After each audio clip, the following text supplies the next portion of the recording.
So I'm here to do a bit of a get ready with me. It involves hair, makeup, outfit. This is just a really fun casual kind of a day look, and it is using a lot of inexpensive budget worthy tips and options as well.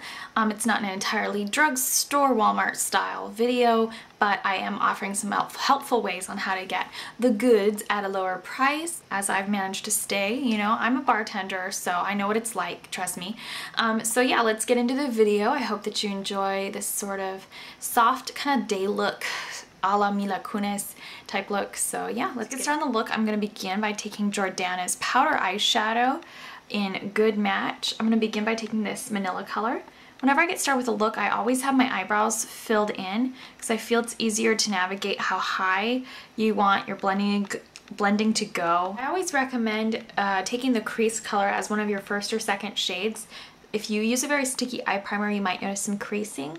So I always like to pat that down before I blend the eye colors so I don't end up having the challenge of trying to pack on more powder product than I really need. So I'm just going to go ahead and put this pretty camel color over the crease. So you save a little bit of money on the duos. This is the duo Double Impact. And I'm going to go ahead and take this light pink. This is kind of going to be an easy natural look. So I'm going to also use the fluffy brush to pack on this light pink color. Now I'm going to take the cranberry side of Double Impact. And we're just going to blend this from the outer corner and the deep socket.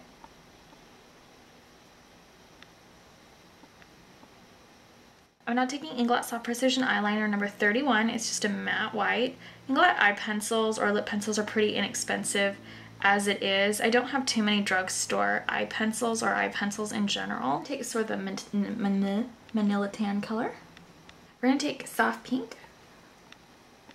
Take the cranberry-ish color in this duo, and then I just put that in the very outer corner for some dimension on the eyes. Go ahead and take my black gel liner. You can use whatever brand you like. If there's a drugstore one out there that you enjoy, then go ahead and take that. I don't buy too many extra drugstore things just for drugstore tutorials if I know that they're not something that I'm going to reach for. Go ahead and take Jordana blush powder in Redwood.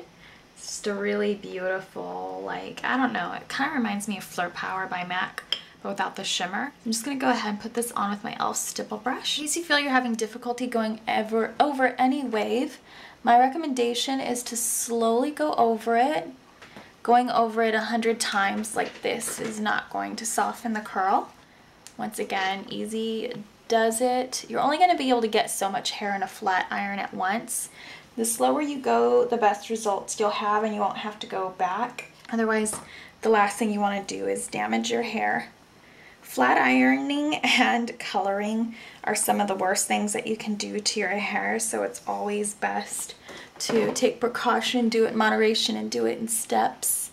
Whenever I do the bang aspect of straightening my hair, I will always recommend to turn your flat iron down a couple notches. Now, in case you're wondering how I style my bangs, they're actually cut into 3 parts, and I'm just going to start in the center, right where the short and the medium ends split. Over here, the extreme part of my bangs, the baby pixie bangs, I'm gonna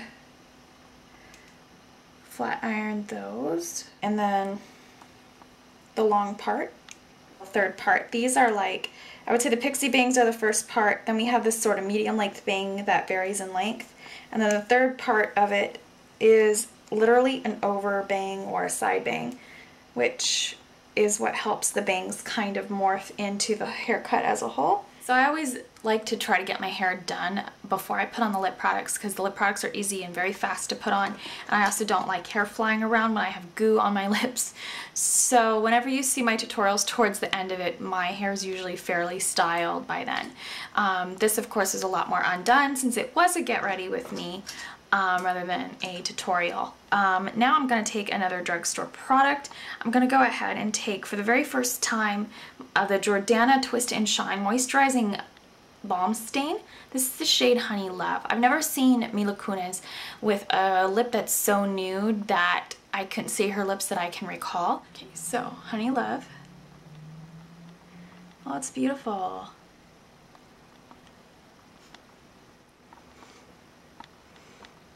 Can't smell anything. Okay, I didn't explicitly do this to do a day look, Mila Kunis look, but I'm glad it turned out that way.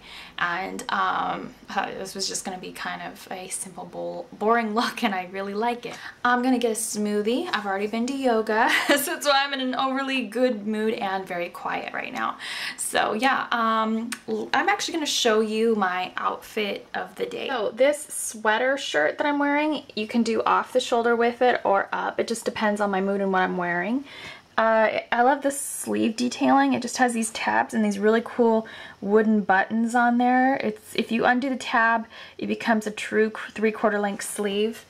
It just has sort of a ribbing around the waist, so if you need a little bit of forgiveness right here at the waistline, then if you got a little girl pooch, then that's cute. And I just love these little shirts from these cheap, sort of trendy, kind of like family-owned boutiques, because that way you can get your cheap, silly trends, and this shirt looks bad at the end of the season, so you don't feel bad about throwing it away. But I actually had this shirt for a year, so sometimes you'll get some good things too. Pants are from JCPenney. At the time they were buy two and get the third half off.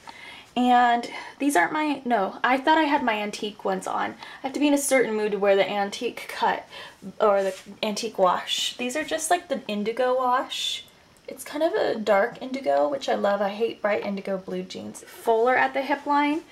Yeah, I know I'm thin. I'm full at the hip line, so I have to have the dark wash. I hate a light wash on the bottom for most people to begin with. Now I've shown one of my favorite pairs of Toms, and these are the polka dot Toms. I have actually gotten so much use out of these. I've worn them to the beach, I've worn them hiking, and it's very hard to make Toms look scuzzy. Even when they start getting a little big, like stretched out, because they're fabric, you can put them in the dryer and they shrink back to the size you bought them. I just have on this Old Navy pink sweater if I want some warmth. As they say in California, dress in layers, and I think this is one of the best examples of fall to winter California fashion, dressing in layers. And just a hot pink sweater, and I did get it in a small so that it looks a little bit more stylish when it's zipped up, but it's still really warm and cozy. I would say girls' sweatshirts in California are actually a better find or buy than a jacket, because most of our jackets are made for fashion and not for warmth. So yeah, if you see a girl really wanting to stay warm, she's most likely to be wearing a sweatshirt. Another good example of dressing in layers. It's nice to have one of these that you can kind of wrap up and chuck in your purse if you don't need it anymore. Sometimes you need them on and off in California. So yeah, you can really stylize your outfits by just having a simple scarf. You don't need an overly warm scarf, just more of a fashion scarf. And it is Lucky brand. A lot of times you can get really good deals at Lucky, just as if you were shopping inexpensively. So always go to clearance and see what you can get. So yeah, that's about it. I suppose you'll be in every song I sing.